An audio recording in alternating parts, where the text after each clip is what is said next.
Génération FM.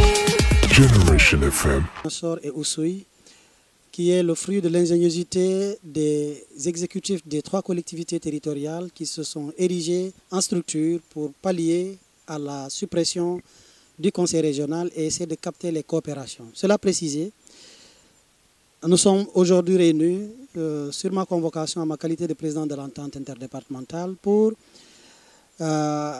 échanger ensemble avec les techniciens de l'entente, notamment le secrétaire élu qui est à ma droite, mais également les différents techniciens des 3 départements, aussi et surtout avec la présence de l'ARD qui est aussi notre bras armé, pour échanger autour de 3 thématiques. D'abord, il fallait faire le point des différents projets de l'entente régionale qui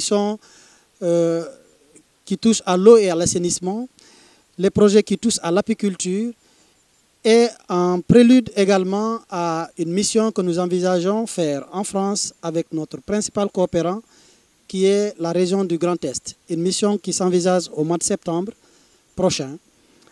Et rappeler simplement, dans le cadre de cette entente, nous avons été en France en octobre dernier où nous étions faire un plaidoyer, un fort plaidoyer pour la tenue au Sénégal, notamment en Casamance, du Congrès international de l'apiculture.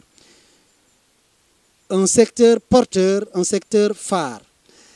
Rappelez-vous que durant la période 2019 à 2022, il a été procédé à ce qu'on appelle l'étude des filières porteurs en Casamance. Parmi ces filières, la filière apicole. L'entente régionale, l'entente interdépartementale Ziguinchor-Bignona-Oussouye entend impulser ce volet-là à titre témoin parce que nous envisageons également nous développer dans la protection de la forêt, dans la protection de l'environnement, mais aussi et surtout dans l'agroforesterie.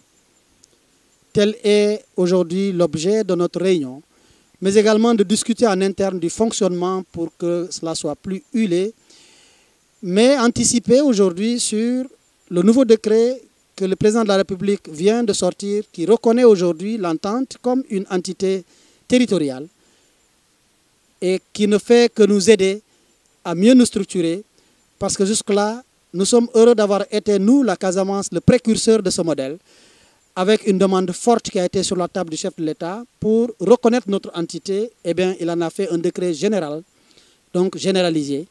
Aujourd'hui, c'est une loi qui est partagée à tous et qui doit booster et compléter les dispositions de l'acte 3 dans le cadre de l'intercommunalité. Voici les différents sujets qui sont aujourd'hui portés avec aisance par l'entente forte du décret que je viens de citer. Mais il y a un troisième qui est le marketing territorial. Figurez-vous, sur tous ces sujets, les collectivités territoriales de la Casamance, notamment Oussouye, Ziguinchor et Bignona, ont été des précurseurs. Des précurseurs parce que nous, aujourd'hui, on a terminé le chantier de l'étude et de la conception de la marque Casamance. Nous envisageons dans les prochains mois faire le tour de la région sous l'égide de l'entente pour vulgariser cela auprès des communes dont les maires sont des édiles supports, mais également parties prenantes. Nous envisageons également impliquer dans cette tournée pour la vulgarisation de la marque Casamance sur toute l'étendue de la Casamance naturelle qui regroupe les 9 régions, les 9 départements et les 3 régions. Ziguinchor, Sédhiou, Kolda, pour un meilleur partage de ces atouts qui devront booster l'économie de la région. Génération FM. Generation FM, the best radio. Génération FM.